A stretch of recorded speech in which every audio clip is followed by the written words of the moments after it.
talking about race. A 90-minute webinar for white folks wanting to be anti-racist. Be more than an ally. If you haven't already, please make an $18 donation to an anti-racist cause. One other note, if you're watching this after the fact, the video's gonna not show you all the right things at the right time, so sorry about that. If you're doing audio only, you'll be just fine. Thanks so much. I'm gonna start us this way. I'm Rabbi Brian. Glad you're here. And we know, and I sent out the email, if you came here from my email list, you know there was a question that was asked, and I answered it. It was a question that was asked. It says, Devin is white. Why is Devin doing this presentation? Why, like, Rabbi, shouldn't we be listening to people with people of color on this presentation? And why is this about having? Why are we talking about race? And we're white folks here. So how's that work? And Devin, can you give us just give us a moment or so on that? Yeah, absolutely. I think until about 3 or 4 months ago, I would have had did have the exact same question. And then I read, this was not my own thought, but I read somewhere the idea that racism and the concept of race itself was created by white people. Like we made this problem, and it's not the job of people of color to fix it. And one of the ways that we need to fix it is by listening to people of color, but asking people of color to do the emotional labor of undoing this horrific system that is our fault is another form of systemic oppression and systemic racism. Right. And once I heard that, I had that same epiphany, like, of course, it's rude to say this is something that the people who have been oppressed need to fix. It's not on the people who have been oppressed to fix. It's on other people to fix. So yeah, let's start there. That's why there are two white people doing this. And we should be a snippet. Like this should be a tiny supplement to the work that people are doing of listening and reading, and the voices of people of color are the voices that we need to listen to and respond to in this movement. A lot of the action needs to come from us. Yeah. Thank you, Devin. And then there's then the question of, okay, we get why Devin is white. Oh, why the heck is there a rabbi? Now, some of you don't know me because you came in through Devin's people, so I will explain that. But while I'm explaining that, I'm going to ask for people. We wanted to maybe put a few people in as participants so that you guys would be seen on the screen while we're presenting. So we're not just presenting to an empty and we can do that. We've practiced this presentation without any of you here, but we'd love to bring some people up onto the screen. So if you can figure out how to go to the participants and raise your hand. If you can raise your hand, we'll know that you, and this is not a race. We're not taking the first 5 people. And that is the last time I think I'm going to use the word race and fully understand what it is that I meant by the word race. It's not a race of who can get their hands up first, but we want to see if we can get a few people on screen. And I was thinking of somewhat like the Saturday Night Live model, where they're performing live in front of a small audience and then broadcasting that out to more people. So I see a few people have already put their hands up. So we'll put some of you all up on the screen, and we'll ask you to interact with us. And for you to be the people and we'll be watching your faces. We'll be listening to your comments. The chat room will still be going, but we want to get some feedback going live here. While we're adding those people, let me explain. Here we go. While we're adding people in, let me explain why it is that the rabbi is here. Why do we have a rabbi here? We have a rabbi here because this is a religious issue. This is religion. To me, the entire idea of Passover, like the celebration, this big Jewish festival we have every year, it's about freedom. And that's what we're talking about here. We're talking about liberation. We're talking about freedom. The story of Jesus, if it's your favorite story or if it's not your favorite story, Jesus, I love the story. Jesus was preaching truth to power. He was a revolutionary. He was a liberationalist. And that's what we're dealing with here. Oh, so we have two people who have joined us so far. Let me see if I can add some other people to our panel. So Rags, welcome, and Batcha, welcome. And let me see who else I can bring up here. I'm gonna add, this is in kind of random order. Okay, so I've asked a few people to join as panelists. You should get a thing up on your screen that says you've been welcome to join, and I will wait a moment to see. And look, there we have Denise. I know I invited some men folk too. Men folk? Oh, and there's Steve. Hi, Steve. Glad you're here. Oh, we have an overrepresentation of clergy people, but that makes me even happier. All right, so we got 5 other people there. 1, 2, 3, 4, 5 other people there with us. So I'm glad you guys are all here. You know why Devin is here. Devin, tell us a little bit about your expertise, subject matter expertise, so people can go, oh yeah, she is an expert.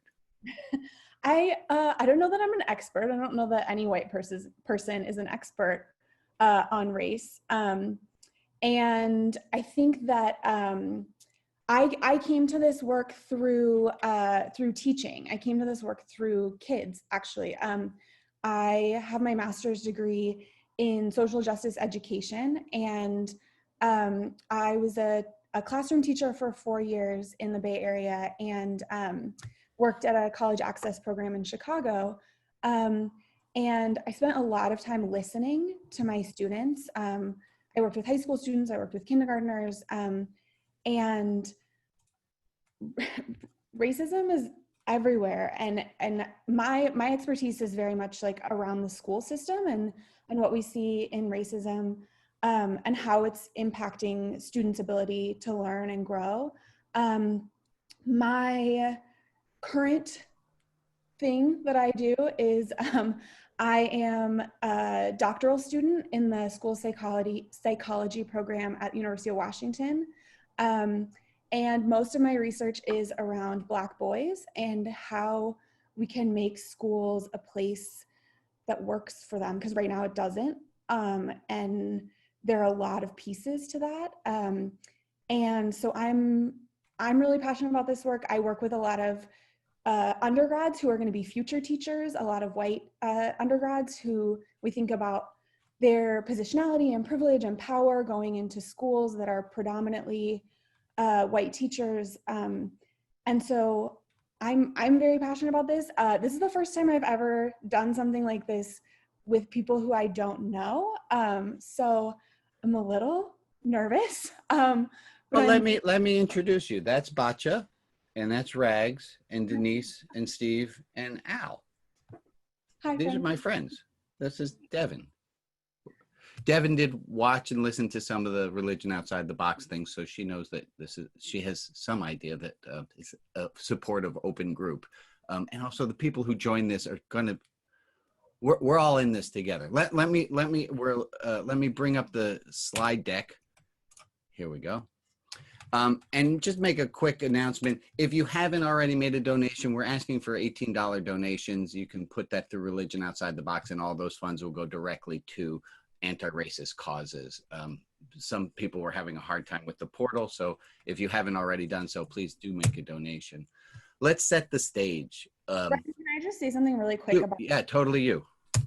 So we're going to give like a lot of options and possibilities for ways to engage in action. And I just want to be totally upfront and totally clear that I don't ever profit financially from this work. I think that this is, now having learned a lot about my family history, we owe a lot of people of color a lot of emotional labor and a lot of money, and this is a tiny drop in the bucket for me. So when I work with groups, I ask them to make a donation to an organization that benefits people of color. But that's something a lot of people ask me, and I never accept money for this work. Thank you for making that clear. Yes, thank you. Right, and Batya, thank you for giving us the visual cues. So appreciate that. So setting the stage, this is learning. Learning is not binary. There are at least 5 stages to learning. I've taught about those. We are all in different spaces. This is a language. When we talk about talking about race, language is something that takes a long time to acquire. And when we first start doing it, we don't do it particularly well. And you know, if you've tried to learn a second language later on, it takes practice, and it takes getting over yourself, knowing you're going to just make mistakes. And I'm going to say that's where everyone is who's here. You might be somewhere on this scale from a newbie to an activist. And we're all in different places at different times. There are some days where I feel like I got this. And then I've made a blunder. We are learning this. This is language. It's not binary. One other thing that's very important to talk about. Go ahead, Devin. Is there a way to make the slides bigger? People are having a hard time reading them now that we have new video faces. So here's what I will do for a moment. I will spotlight my video so you can see just me and that slide for a moment, if that should be of help. Does that help? Okay, that doesn't help. Not at all. Thank you so much for the feedback. So can I offer a suggestion? Yeah, I got one. Go ahead, Denise. Up in the top right corner, there's a spot where you can click on speaker view, and it will make the speaker big, and that's when you'll see the slides. Okay, so let's try that. So if you hit speaker view, you'll miss our lovely panelists, but you'll see this social justice spectrum. You're not meant to read all of the words on this. It's just so that you can see them. One other big caveat that I had forgotten to mention. Big caveat. There will be emotional issues that come up for you during this. There might be. You might start to realize and have feelings. This is not a process group. We would love to process some things, and we're going to give you some options for ways to process later, but some stuff might come up as you learn about statistics and facts that you don't like, and it's really uncomfortable, and you're going to want to leave. We're going to ask you to bear with, and I'll pull it up there at the front so that you know that this is a likely possibility. Okay, go ahead, Devin. I'm going to pull up the next slide and make me as small as possible. People aren't able to access speaker mode. Okay, I got another way of making this happen. Don't you worry, folks. Friendly Rabbi Brian is here with technology. Go ahead, Devin. You can start talking. They're going to miss you, but we're going to share the slides. Okay. So this idea, this tweet really spoke to me. And I think that it's really important for white people to remember that it's a privilege to learn about racism instead of experiencing it your whole life. And I know for a lot of people, people have become really passionate and really excited about this work in the aftermath of George Floyd's murder.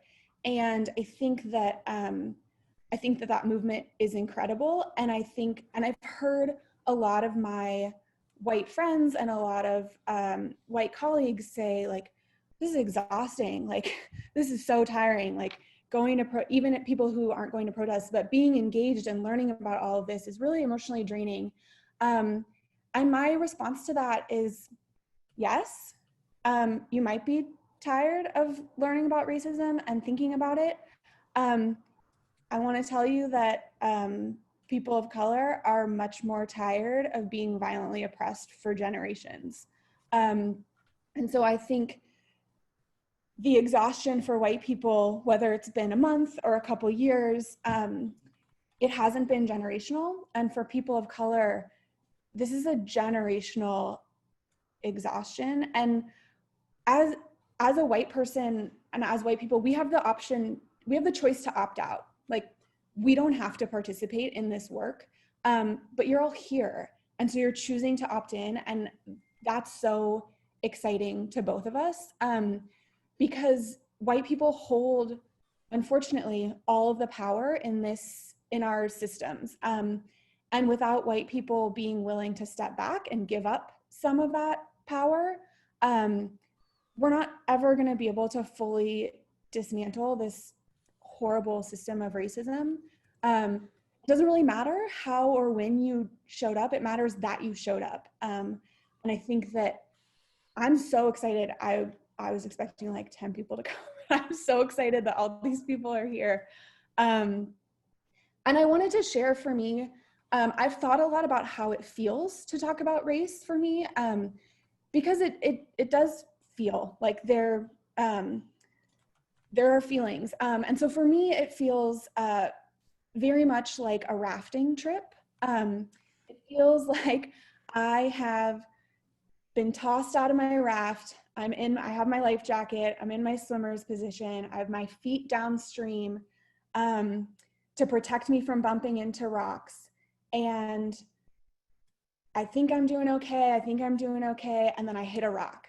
And then I get spun around and I have to recalibrate and I have to get myself back in the river and keep going, because I'm in it and I've made this choice to be in it. And I kind of see like a lot of white people still in the raft, and I want them in the river with me. And I want them in swimmer's position. I want them ready to go, but I want them ready to hit rocks. So that's kind of how I feel. Rabbi Brian, how do you feel about talking? Well, funny, because you asked me to come up with a metaphor, and so here's mine. Okay. I think of it like I was having a party or doing something fun, and someone comes in, and I realize that I've made a mess that I didn't really see that I made. I'm like, oh, now I got to clean all this up. That's how I feel. Thank you. We encourage you to come up with your own. What does it feel like to be doing this work metaphor? We're going to, Devin, just quickly, let's skip to our 8:20 segment on language.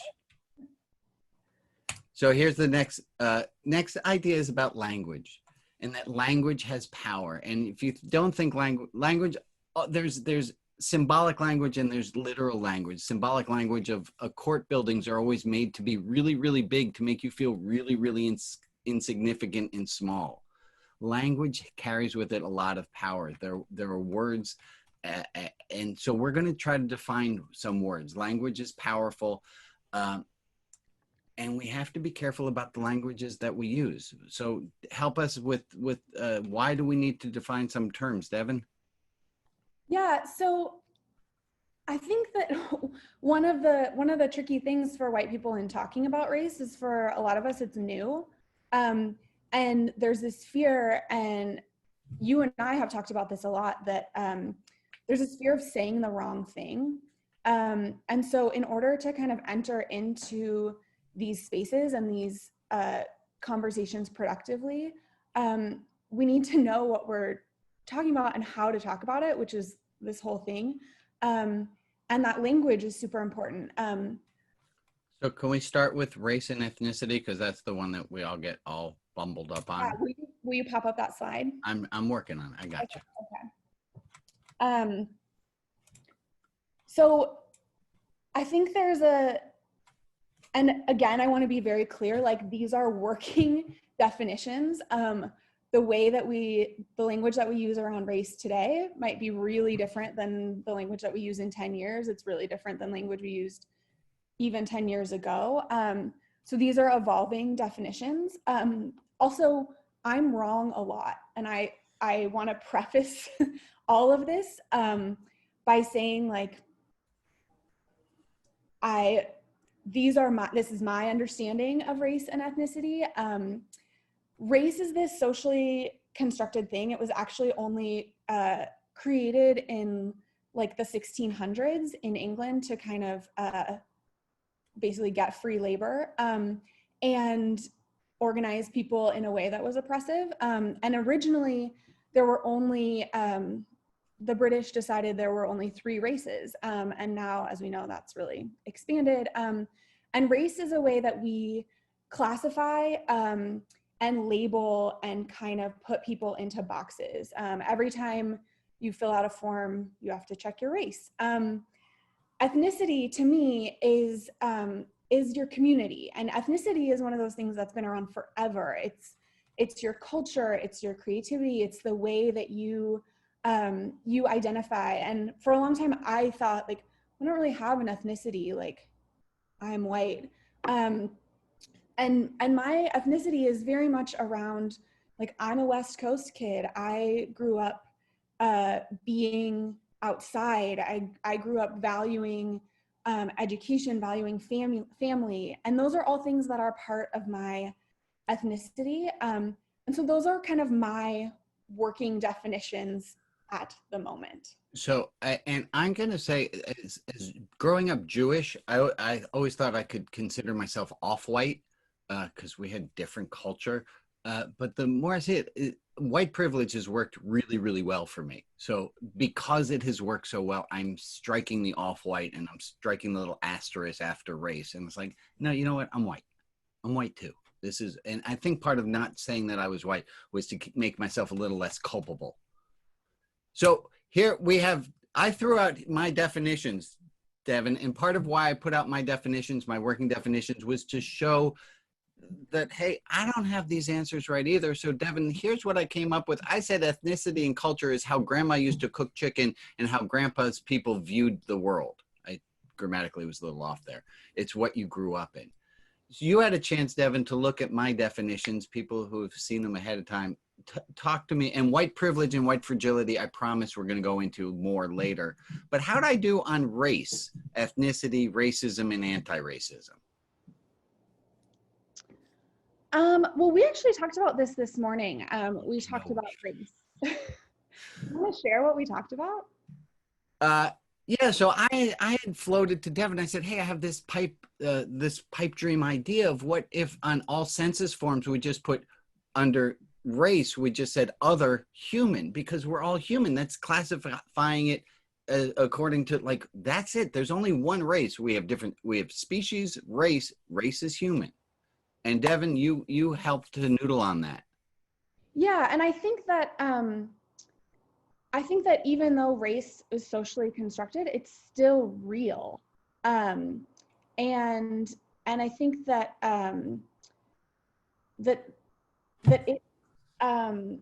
we now know, like, because people checked race in the last census, we now know that around 3.7 million Black people weren't counted in the last census. And so because they checked off something besides race human. Correct. And so I think it's kind of like this necessary thing in our system. And I think it's also like really important because it allows us to recognize our privileges. And I love the comments in the chats, like that race is also a way of empowering, and race is kind of this identity that can really lift people up, and it's also a thing that we really need to know. Like, we really need to be aware of what's happening to different racial groups. Okay. So Devin, my definitions, we're going to say they're close enough for right now, that while we all might be a human race, there still is a definition of racism as anything that leads to a differentiation of a group that will benefit one group and disenfranchise another group. That's racism. Even if we are all of the same race, if we're in different categories, we still have this racism. Mm-hmm. And so let's talk about racism. This is interactive. Ready, panelists? This is your time to shine, folks. Here's a pyramid.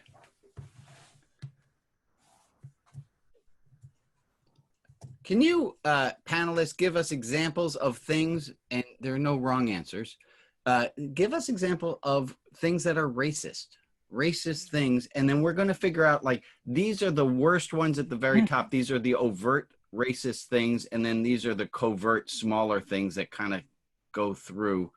So name us something that's racist and tell us approximately where on this triangle it would go. Let's start with What's one thing that you could tell us that is racist? Can I clarify your language on that? Yes, please. And then Rags and Botcha and Stephen, Al, and Denise, if you'd unmute yourself so you can get ready to play. There are no prizes. So I want to say that when we talk about this racist triangle, you use the word worst. And I think we should change that to most socially unacceptable. Okay. Yeah. I think that there's a lot of really awful covert racism as well. Thank you so much. So least acceptable at the top, and the ones that we kind of get away with at the bottom.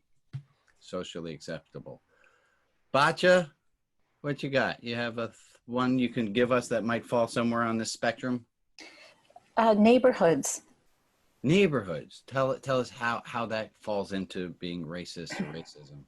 Real estate laws prevent people with mixed race or Black or people from joining neighborhoods that are that they can afford to be in. Also, the prices of neighborhoods and the devaluation. So the whole real estate thing.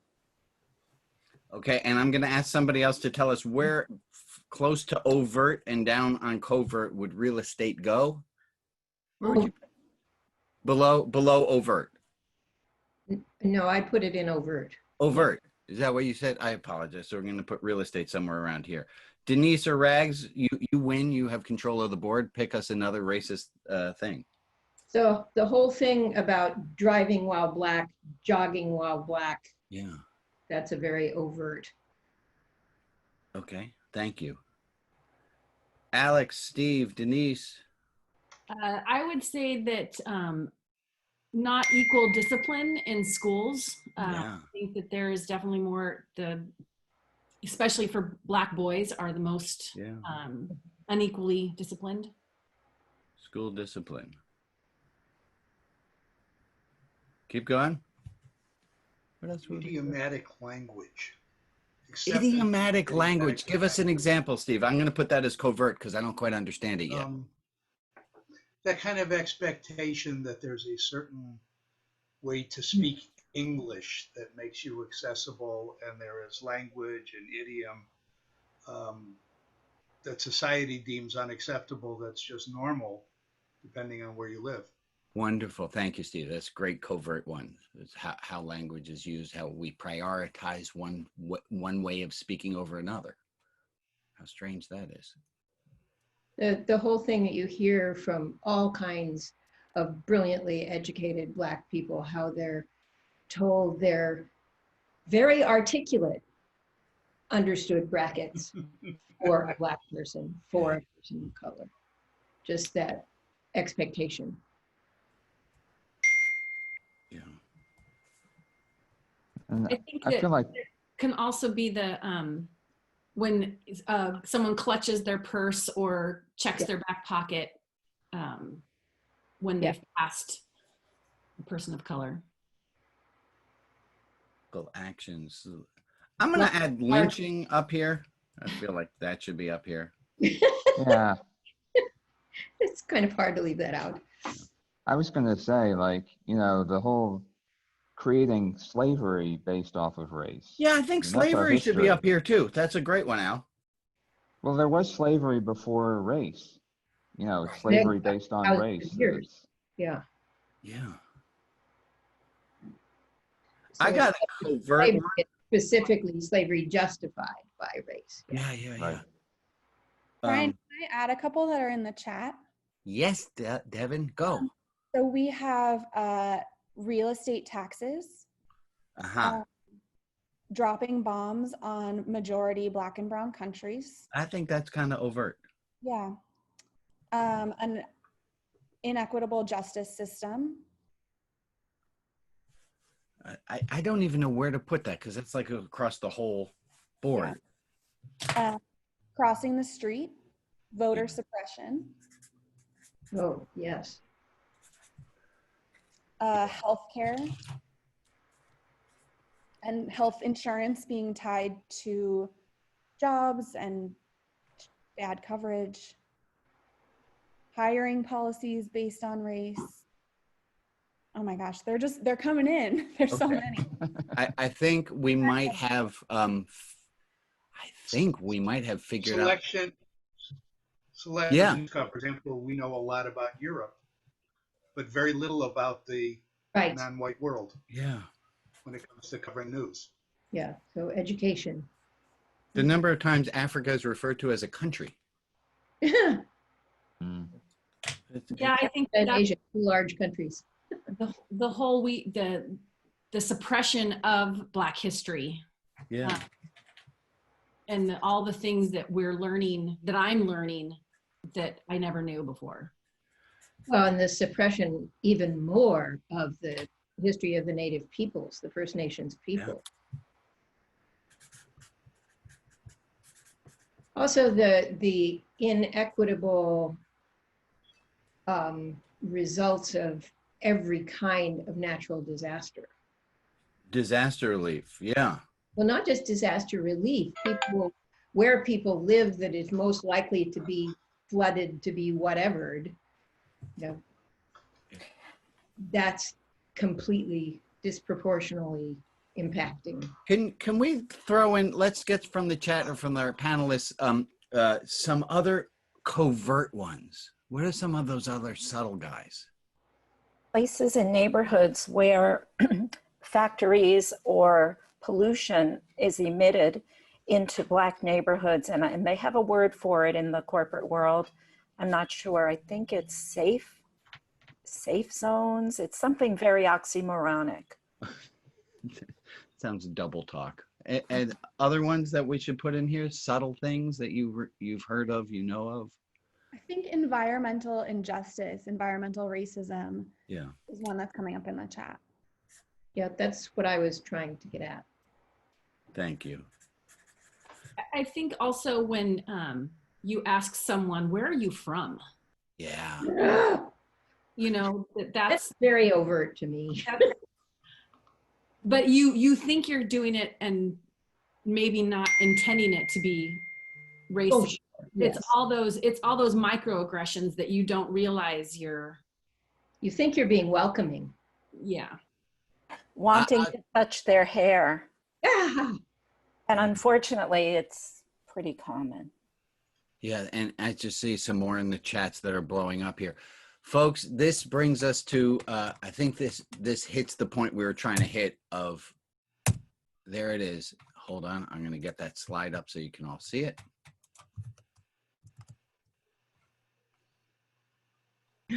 Systemic racism is not fake news.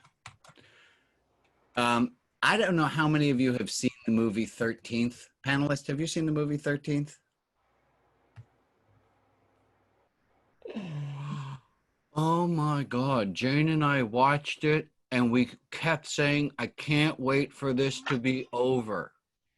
It is eye-opening, horrible to find out in my lifetime when the double talk that the government has done to target brown folk with regard to jailing them. It's please watch the movie 13th. It's the systemic racism. You cannot avoid it. Devin, you have some other statistics and facts, because in case anyone at this point still had any doubt that systemic racism is not real, Devin, help us out, would you? I mean, I feel like we can kind of blow through these pretty quick. Let's do it. I'm going to share my screen so everyone can see them as you go. Pretty on board. Yeah, go ahead. Let's see. So this is statistics. We know that 1 in 3 Black men will be in prison at some point in their jail, prison. I'm not, Atia, maybe you can help me with the language. Okay, but still, this is fucked up. I mean, just that's just insane. Go ahead. I apologize. Color commentary. No, that's right. That's the takeaway from this one. Next. This is a comparison of the number of Black men in college versus the number of Black men in prison. Also horrifying, unacceptable. This is a statistic about how, and all of our sources are on here, so these are real studies. This is a statistic about how colleges are failing Black students, particularly Black men, but also very much so Black women in supporting. I can't read this one, Brian. This is Black deaths age 25 to 34, and white males the same statistic. The number of deaths you can just see, and we're going to clean up slides and send you them better. Apologize for the poor graphic quality here. And then this is, you know, what we're dealing with right now and have been dealing with for a very long time. But it's becoming, to white people, a bigger deal, that Black Americans are 2.5 more times likely than white people to be killed by police. That's insane. I think that's it for those slides. Oh no, you have this one too. This one's so small. This one, I think this one is a good one to dive into later. It's from an Instagram account called Male Fragility, and it's kind of all of these pieces that are talking about how the current pandemic that we're living through is also very anti-Black and super problematic, and disproportionately affecting people of color. And then I was going through census stuff, figuring out, and I saw this one. Educational attainment of women by race. Might not look fishy to you, but for the love of God, why did white people wind up at the top of the list when they're not at the top of the list? Yeah. How does that happen? Because we're the neutral. It's just insane. This is all, everyone should be scratching heads here. Devin, I lost my slide for a second. I think, where are we? We're at 8:42 and we're right up to the 8:40 part in our presentation. So we are rocking this. I think this is, you start this one, Devin. We are talking about whiteness. There's a couple of terms around whiteness that we want to address. The first is white privilege. Every structure that I can think of and every system, we go to the next one, Yes. in the United States was designed to benefit white folks. And so we talk a lot about the system being broken. The system's actually doing exactly what it was designed to do, which is— Wait, stop there for a second, because I need you to say that again. We talk about the system being broken, but it's actually working quite well for what it was designed to do. okay, that's a hard one to swallow, Devin. Yeah. The system was built. It ain't broken. It's working. Yeah. And it worked really, really well for me. Like the system, you know, like I was able, school made sense to me. I got to see myself represented in books. I know a lot about my family history because it was recorded. It wasn't erased. It wasn't violently oppressed. And I think that I am where I am and I'm doing what I'm doing because of white privilege. Like I'm able to be a doctoral student at the University of Washington because of white privilege. And I think that's really important to acknowledge. Like I am who I am and I've done the things I've done because I'm white. And I put up the slide here. The system of white supremacy was not created by anyone who is alive today, but is maintained and upheld by everyone who holds white privilege, whether or not you want it or agree with it. You are still culpable. And I find this is why I have people who are I have Jews who will say to me, well, you can't support Black Lives Matter because they don't support Israel. They're pro-Palestine. Well, first of all, that was when they were originally founded. That was something that they said. And second of all, I call bullshit. Like that you're gonna have white supremacy because you don't want Palestinians? What? Crazy. The people will. There was another one that came in. Oh, that Black Lives Matter movement has a manifesto that they want to destroy the entire government. I got that email today. And that would be one under, what would Devin say? Like I responded, thank you so much. I looked into the manifesto. I found principles that Black Lives Matter movement goes. And if you say destabilize the whole government by demilitarizing the police, perhaps you have a point, but I don't think the police should be militarized. So I'm sorry. I'm using you, Devin, just as my personal think tank right this moment. What do you reply to someone who says that? Black Lives Matter movement, we can't support it. They want to destabilize the country. And which to me is just like, you want to not have white privilege. You want to be able to just enjoy your white privilege. Yeah, I would say we should support it because it wants to destabilize the country. Oh, that's so much simpler. I think we need some serious, like shakeup isn't even a strong enough word. Like and you know, like I'm in Seattle, and a lot of times like going to protests like really feels like we're in a revolution. And I think that's what we need. Like, I think we have to. Thank you. Are we ready for white fragility? Yeah, let's do it. Let's do some white fragility. I'm trying to share my screen. You start talking. Okay. So the actual process of working towards anti-racism is really, really uncomfortable. And white fragility is this term that was coined by Robin DiAngelo, who was also at UW once upon a time. I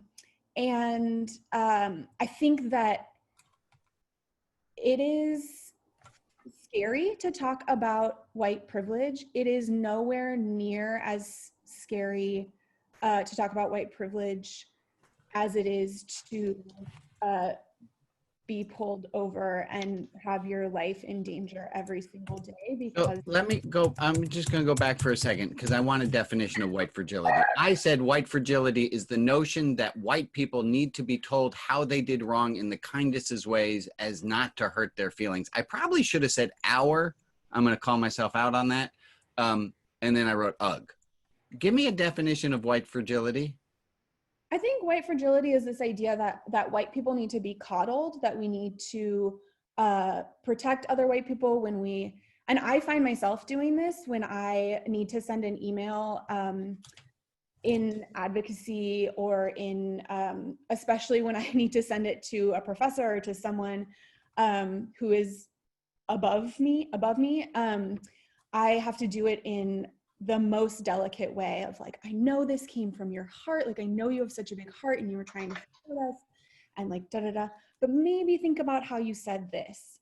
And I think, I know that if I do that, I'm going to get a better response from a fellow white person than if I say like, that was a super shitty thing that you said. And it made the people of color in the room feel really bad. And this is after me listening and talking to the people of color who are in the room. This is not me deciding how they feel, because I think that's always the most important thing to do. But I think it's this idea that we have to handle racism with like delicately. And you're saying we should or we shouldn't? Because I'm a little confused. You said you get better results if you do it that way. So, and I think that kind of sucks. Like, so we're acknowledging that white fragility is this problem, and we have to deal with it because you don't want to break the white people. Yeah, I mean, I think it's like that idea of how do you say, and we're going to talk about this, your broccoli metaphor, but how do you say, or Jay Smooth's broccoli metaphor, but how do you say, how do you say, like, you want to say it in a way that invites people into the conversation and doesn't push people off. And I think that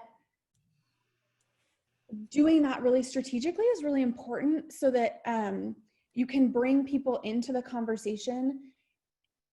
And I think there's this balance. Like, I think being anti-racist is this balance of like inviting white people into the conversation and being tough and holding them accountable. So let's talk about that word anti-racist. I love the word anti-racist. I said actions taken to lead towards equality.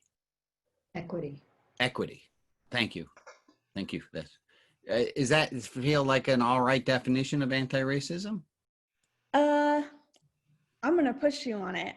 Please. I think that anti-racism is the commitment to fight racism wherever you see it, to fight covert racism, to fight overt racism, to fight it when you see it, and to fight it in yourself. Wonderful. In yourself. So then here we go to how do we start doing this work? How do we start? We call it owning our biases. So help us understand what that's supposed to mean. Yeah, I mean, I think what I'm learning now studying school psychology is that kind of the human brain, in order to process all of the information that we get, uses biases and uses categories in order to make sense of things. And so for me, I've had to I am still currently trying to unlearn a lot of my implicit biases. And we've been conditioned, and there are studies about like kids as young as 3 years old already have racial biases, specifically more with white children than children of color. And I think the problem is we don't always know that we have these biases. Right. They're very hard. It's hard to see, and our egos don't want us to see them on top of that. Yeah. And I, being vulnerable in front of a bunch of people that I don't know, I find that I have a lot of internalized biases, racially problematic and very racist biases, specifically, especially when I'm driving. Mm-hmm. And I make a lot of assumptions based on race when I'm driving, and I catch myself and I try to pull it back. And I hate that. Like, I hate that about myself. I hate that I do that.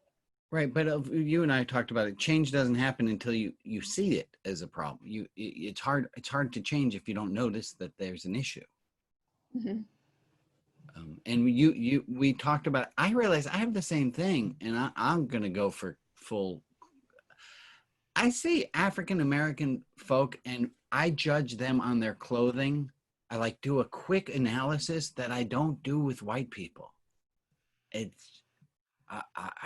don't know where that started from, but I noticed that I do it, and that's just it's an internalized bias that I have, and then I want us to extend it out and say, all human beings have these biases, and police officers have these biases too, and for us to think that they are the ones with the biases and we are the ones who don't have it, that others them, and that makes us feel really comfortable. But I promise you have these biases as well, and perhaps the more you're pushing out that they have the problem, they are the ones who are doing this wrong, I would suggest you pick up a mirror. Thanks, Rabbi. Okay. So panelists, yeah, hey, time for you to be famous. Do you care to share anything that you've realized your own internalized biases? Yeah, I mean, like one thing that I can definitely relate to is the bias. I grew up in New York City, And the idea of going to 125th Street in New York City, which is predominantly Black, was terrifying to me as a child. I was told that this is a terrifying place to be. And I remember one time accidentally taking a subway up to 125th Street and being terrified. Yeah. That's a hard bias for me to unlearn. Yeah. I can be aware of it, but I don't know if I can fully change it and get rid of it. Well, there's some Werner Erhard said awareness is in and of itself the beginning of cure. So once you start to see something, it does start to shift. So thank you for bringing that up, Al. I was going to say that I believe that I'm not racist, but I think that now what I'm learning to be not racist isn't going far enough. I have to be anti-racist, which is where you actually are taking action to fight racism when you see it. Right, because to be neutral in a side in the face of injustice is to side with the oppressor. Right? It is not enough. I love how you just said that, Denise. It is not enough for us to be neutral. There is no neutral here. Thank you for admitting to that, Denise. Appreciate that. No pressure on Botcha, Steve, and Rags. Or is there anything else going on in the chat? I'm not able to follow the chat well. I have the same problem as Al. I live in the suburbs of Chicago. And there are whole areas of the South Side that I don't even think about going near, especially with the gun violence going on today. It's both a safety issue and a racial issue in that sense. And the one that the easiest button to be pushed at me is when your pants are halfway down your legs. Right, you hold that one to be, and I you know where I saw that one? I saw that at the airport, and I see these men with gigantic pregnancy-sized beer bellies whose pants are kind of down below that, and there's this weird cliff under their belly to their pants, and I think, why is that one not stigmatized? That's fashion horrible. It's a cultural statement, and I've been in, I got to do therapy in rooms with 30 people, and in prison, people grouped up by color and shade and language, and I was scared, and they knew it. And so that began the dialogue of, I grew up with a lot of bias, and it began a self-reflection and an empathy, and I think we have to be gentle with our judgments, that our judgments are part of our limbic system. They're there to protect us. So if we can notice them and then reflect on them, then I think we can have an opportunity to change our action and notice our bias because we have it. Botcha, you got one that you can tell us about? One of your, I'll show you mine. You show me yours. Loudness. So I grew up in a very loud home. So one of the triggers for me is loudness. So when I'm with my daughter-in-law's family, they can be very loud, and it's assaultive on my brain. And I've had to learn to be amused. And to recognize that, well, Barb, this is you, I grew up, I had to go to grammar school in New York City that was newly segregated in the early 60s. And I was beat up a lot. So I cross the street sometimes. If there are more than two brown or black people that are coming towards me. And then I've also, honestly, I've learned to look people in the eye and say, hey, how are you doing? And that has reduced my own fear so that I can stay on the same side of the street, because I don't want to be run by my fear. Amen. Amen. Wonderful. Wonderful. So, Devin, go ahead. Sorry. So one of the things that has been exercising my brain a lot since George Floyd's murder is people saying, endlessly. And some people I really respect, I had no idea. Yeah. I just wonder what planet they've been on, which is very judgmental of me. I'm confessing my own being extremely judgmental. I mean, when I started at Stanford in 1963, we are talking, more than 50 years ago.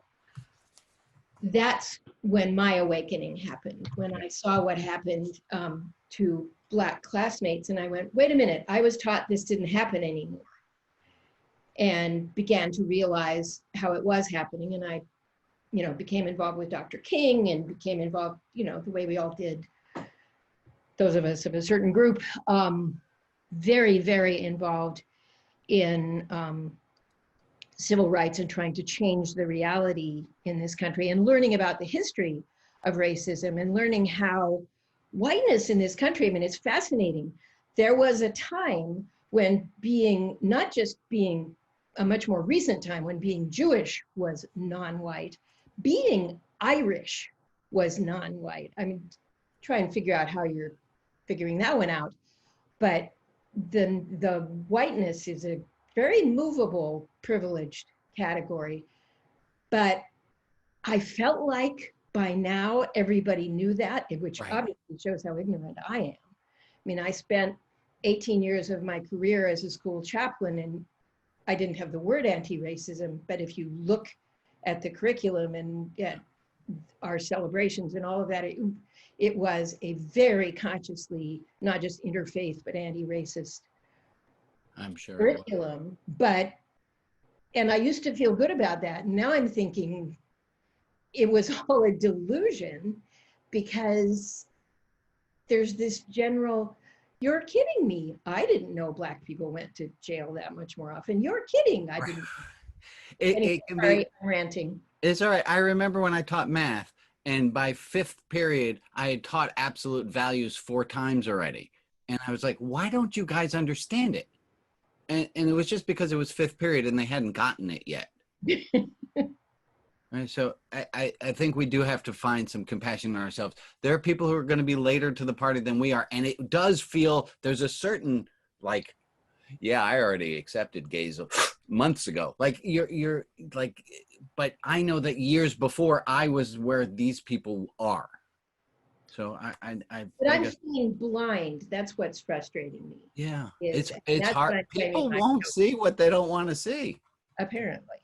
It's also it's a part of my white fragility in that sense too, because when I was a kid, Jews weren't white.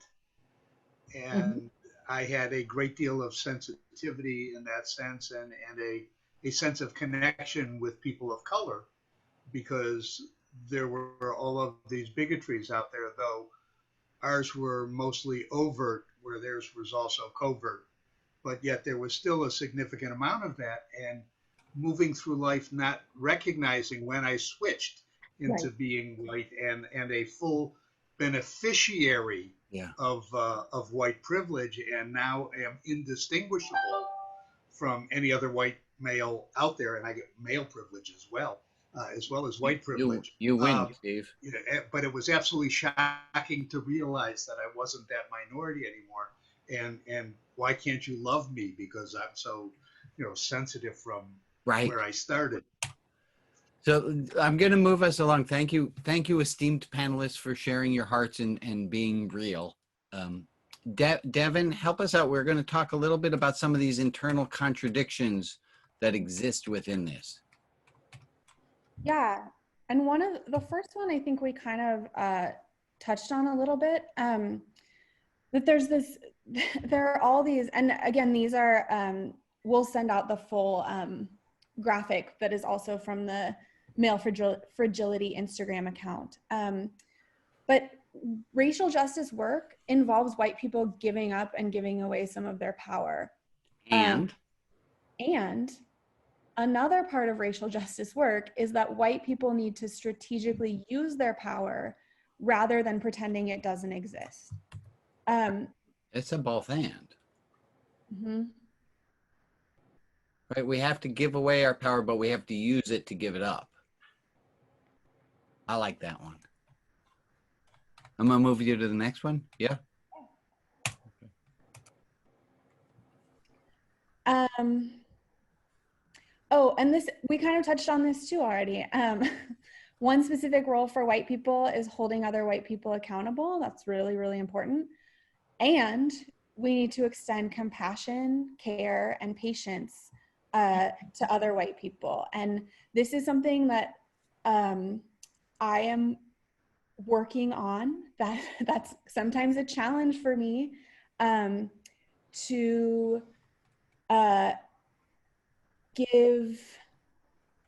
give a lot of compassion when running into people who are not understanding or who I feel are not acting in anti-racist ways. And this is like everything I do is a work in progress, including this conversation.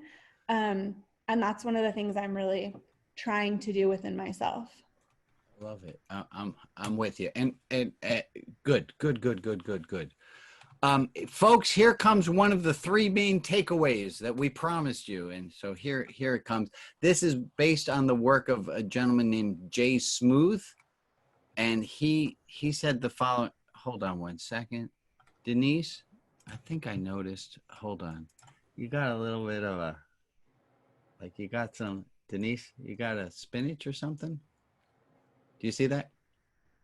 Can you? Yeah. So thank you, Denise, for playing along somewhat with me. This is Jay Smooth's analogy, is that if you went to someone, you go like, you got,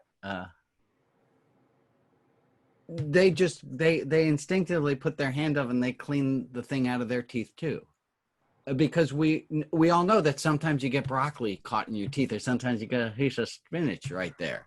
And Jay Smooth's analogy, and I love this, is that's what happened. Why is it that when we say something that is racist and someone says to us, hey, you know what you just said was kind of racist? Maybe we could just think of it as like, I said something, I messed up. I screwed that up. And I got a great example of that. I'm going to put on the screen here. Devin and we have done some of this work. These are my notes from our first planning session. And we're trying to come up with the name Anti-Racism Training for White Folk, beginning and getting started as an anti-racist, introduction, a 90-minute training program for white people. And then we came up with this great idea. How to be an anti-racist. That's a great title. And we ran with it. And I put it up on a flyer. You want to know the problem with that? Do some of you know the problem with that? One of the leading books written by a black man is called How to Be an Anti-Racist. And we inadvertently used the title of a black man's book in coming up with the title for this talk. And somebody rightly emailed and said, WTF? Like, yeah. Where do you get off doing that? And I have the paper trail to prove we didn't mean it, but we did it. And I could take it to mean, oh, I'm a racist. Well, yeah. I made a mistake and I fixed it. I did everything I could to fix that mistake. And what would it be like if we were able to call someone out when they said something racist and then go, you're a racist? What if instead of having all that heat that behind it, and how about instead of us hearing, even if someone comes at us with heat, what if we heard it as, you got some broccoli stuck up in your teeth? I'm gonna take the nods of the panelists. Go ahead, Devin. Well, and I think it's important to acknowledge like what we did with that title, like that was racist. Like we did that. And it was a shitty thing to do. And we were both like, felt upset about it and felt bad. And you can't undo it. Like you can't, but we apologized, we listened, we both felt like garbage and still don't feel great about it. And then we looked at each other and said, like, we're going to use Google and we're going to start to look things up so that we're being more conscious and not culturally appropriating things. And I have an example of a time where I was called out for doing something racist. And it was my first year of teaching kindergarten. I was in a meeting with a parent and a child, and both the parent and the child were Black, and the child had started hiding other kids' clothes. Like he had started putting sweatshirts like in the sandbox or whatever. And I said, this is a real problem. He's stealing clothes. And his mom looked at me and said, please don't criminalize my child. Wow. And she was 100% right. 100%. And I apologized and I listened. And when the meeting was over, I went into my classroom and I sobbed and I felt like a terrible person and I felt my feelings. And I was like, I'm never gonna do that again. And it's, again, one of those internalized things. Like, I was criminalizing a kindergartner who I loved and adored, and I screwed up. And we all do that all the time. And I like hate that I have to tell that story, and I make myself tell it and I have many, many other stories of things like that happening. But look, I can't forgive you, but I can say this is part of learning a language, is you're going to mess up. And to allow the fear to paralyze any of us from becoming anti-racist because we're afraid that we're going to make a mistake along the way, we're never going to learn how to be anti-racist. We have to be willing to be the idiots, to be the ones who make the mistake. And that's why this tool of broccoli in your teeth is so important to me, because it gives me a way of softening the blow when I make a mistake. And here is takeaway number one. It's okay to make mistakes. Mistakes don't mean you're evil, but human, and human beings make mistakes. It's okay to make mistakes. Mistakes don't mean you're evil, but human, and human beings make mistakes. And if anyone doesn't forgive you for making a mistake, that's on them. You have to forgive yourself. Okay, enough from the sermon preaching rabbi. Devin, you have some steps on how we can go about doing this. Batya, did you want to say something? A few weeks ago, my daughter-in-law called me out about something I said, and I was stunned because I didn't realize, I didn't take it as racist at all. So I'm identifying with a little bit of the shame that I'm hearing you talk about. Recently, Rabbi Brian did a seminar on nonviolent communication, and I've been following up on how to use nonviolent communication to not say I'm sorry. And this may be a topic for some of our future office hours, because I'm trying to listen to the need that other person needed, which I didn't meet in the moment, so that my apology doesn't sound trite, because I still currently, to this day, I realize in this conversation, I don't really know what I said that made her feel a sense of not feeling safe. So I might follow up on that with her and continue to learn how to express my apologies using nonviolent communication. Thank you, Batya. Thank you. And yeah, Tuesday, let's talk about all this. Devin? I think that's your desktop. Did I share the wrong thing? Yeah. Yeah, it's very interesting. I'm so glad to share with you guys anything I have here. Let me share, let me share the race slides. How about that? that better? Is it not working? No, it's good. You're good. You're good. Sorry. Okay. I was just bringing my brain together.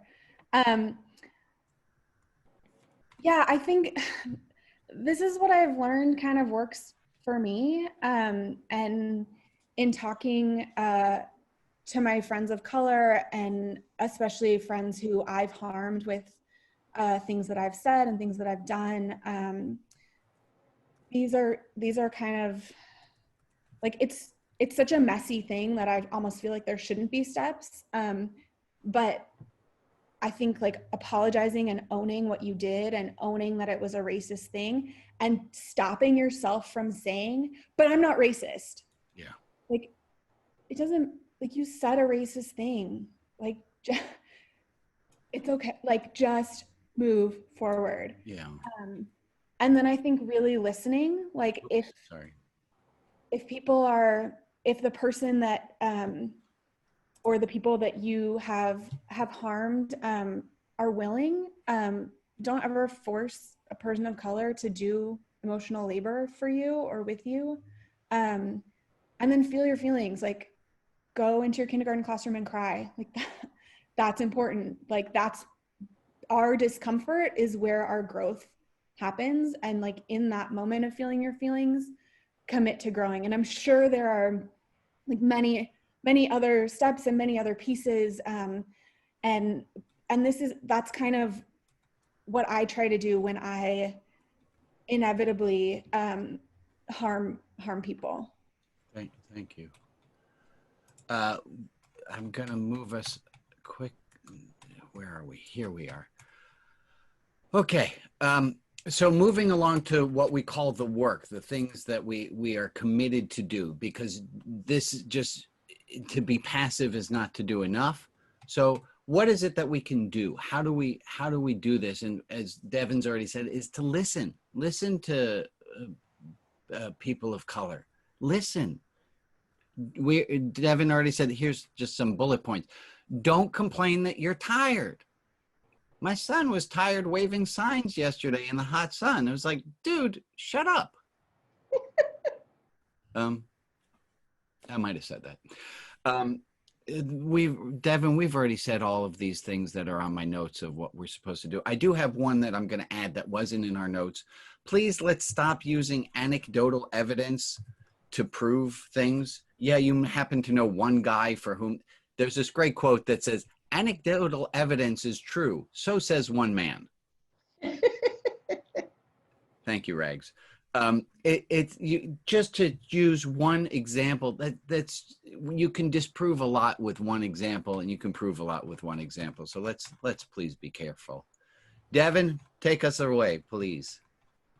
Yeah, so I think the thing that I'm hoping that people, and what I've heard a lot of people say, and a lot, you know, I kind of live in this bubble where most of my friends are like very involved in this work, and we're kind of always figuring out like, okay, where can we step up and in acts of allyship, what are our different places? And I think the thing that I really want people to know is this piece of like sitting in your discomfort, listening to it, and then also knowing that listening and learning is a great start, and it's just a start. I think that, yeah, it's really uncomfortable to watch 13th. Like, yes, it's uncomfortable to read things. But like it's kind of, I saw this cartoon on Instagram the other day that was like, reading, if you replace the word anti-racist with mountain climbing, and you're like, well, I'm reading and I'm learning and I'm listening to about mountain climbing, like, you don't call yourself a mountain climber. You have to go do it. Like, you have to go climb the mountain. And I think that's true of this anti-racist work too, is that listening and learning is not enough. And I think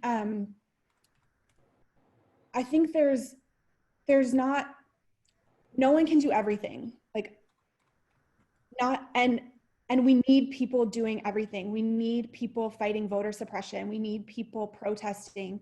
We need people donating money. Like, even if you feel like you live in an isolated community and you don't know that many people of color, there are things that you can do that are so important.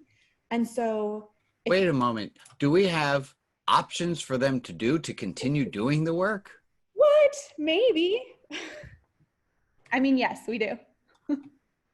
So here are some thoughts, and I skipped over the first one, but first of all, yay, hooray! You're doing the work. You showed up to this. We give you a participation award. But as Devin just said, that's not enough. Here, you want to do something? Get this book. I've been listening to it on audiobook.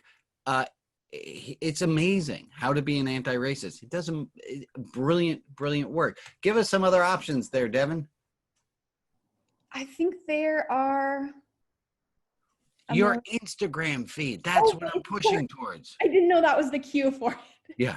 One of the ways that I've been trying to give away my power as well as use my power is that I'm only using I don't have a Facebook or Twitter.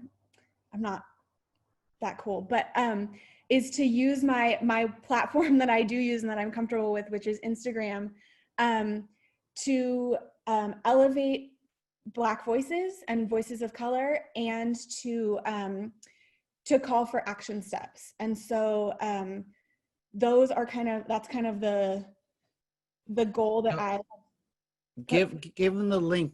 It's not everyone's used Instagram, but here's the really cool thing. We're going to ask you to do two things. Like, write down, here are two things I'm going to do to be a mountain climber starting now. And one of them can be subscribe to Devin on Instagram, because then every day or however often she Instagrams, she gives you another thing you can do. So that's like a ever-giving fruit.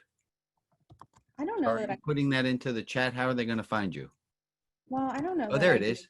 You just sent it to everyone. There it is. So if you click on that, even if you don't have Instagram, she can be the only person you follow. We have other options. I'm going to put those up on the screen. Hold on. Other options you can do. Hey, do you need a workshop leader? This is my friend Aviva. She's awesome. OurTurnPDX.com. She's glad to talk about race. She's been doing this for years. She's a Black queer Jew. I helped with the Jew part. Thank you very much. She's phenomenal if you want somebody to help you to process and to do more. Another option, click. Hey, you want to spend some time one-on-one reflecting with Devin? I don't know how they get in touch with you. Off of your Instagram. They can find you there. So you can do that. No. Talking about race.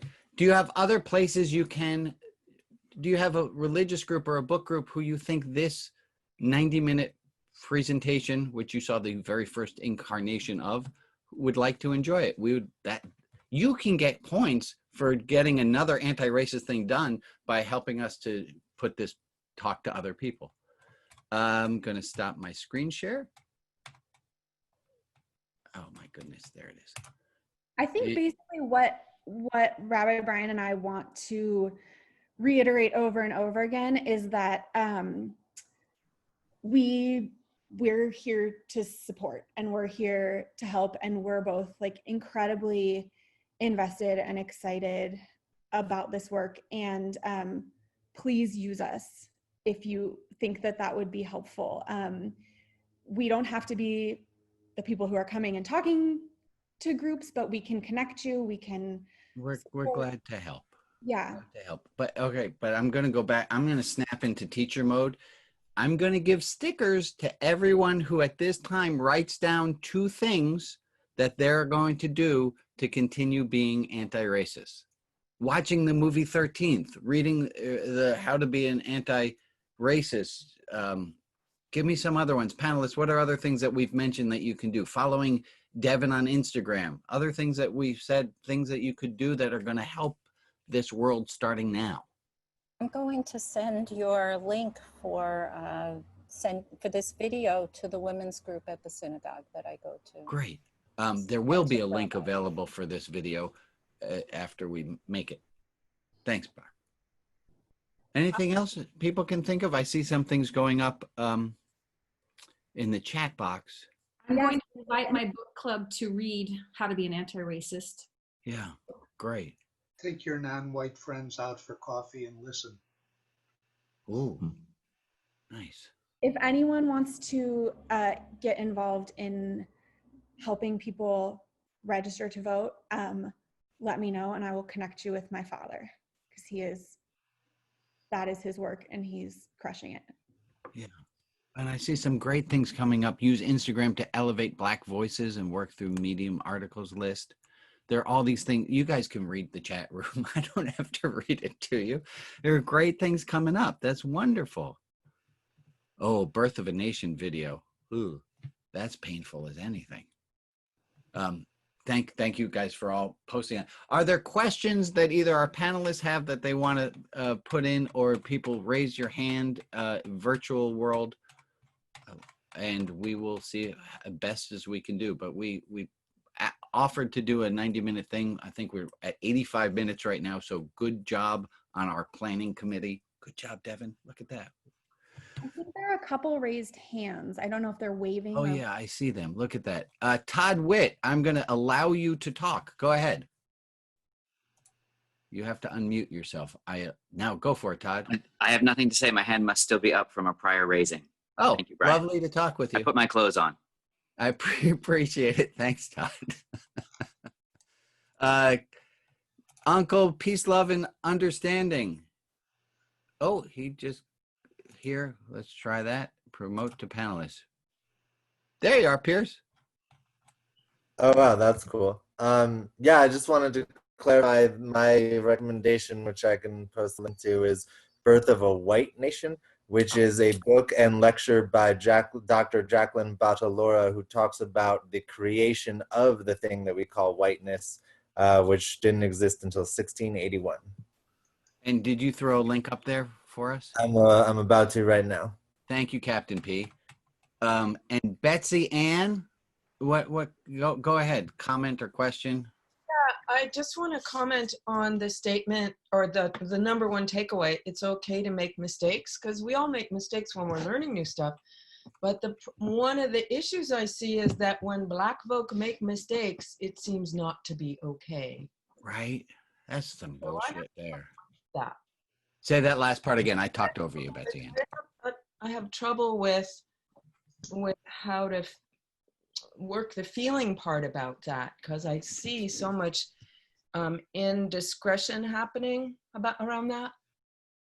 Inequity. Inequity, yeah. Yeah. So if we're all supposed to learn, we all have to be learning. Yeah. Good.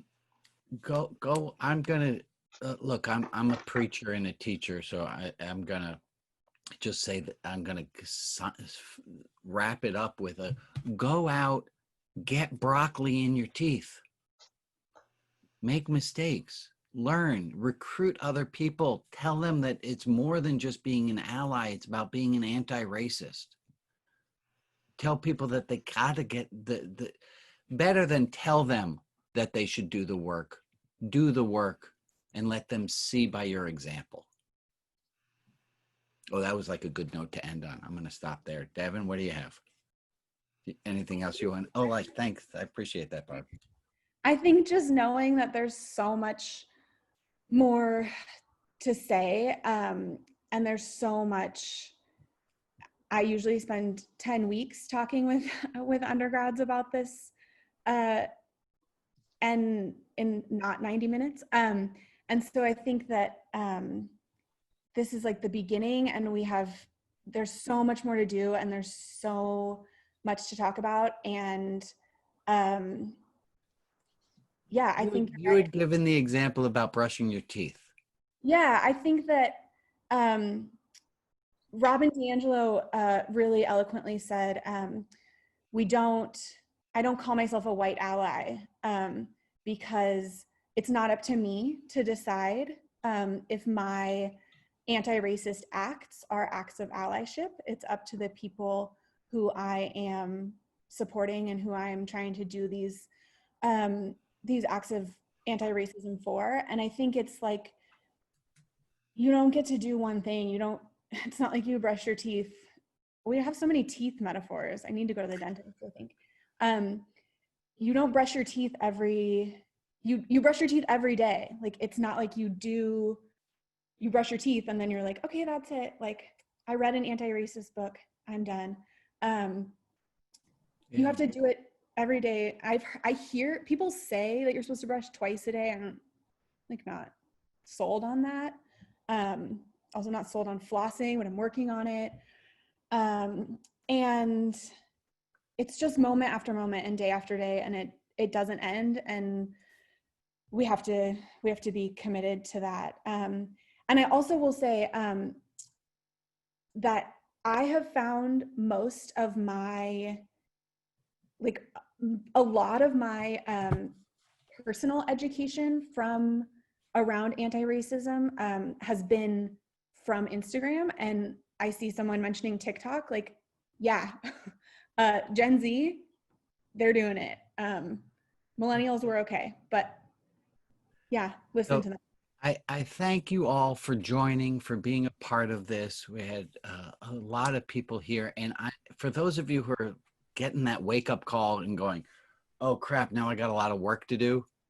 Yeah, I feel you. It's still what we got to do. Yay, thank you for all attending. Go in peace. Devin, we did good. I think that went really well. People are still here. I know. Bye, people.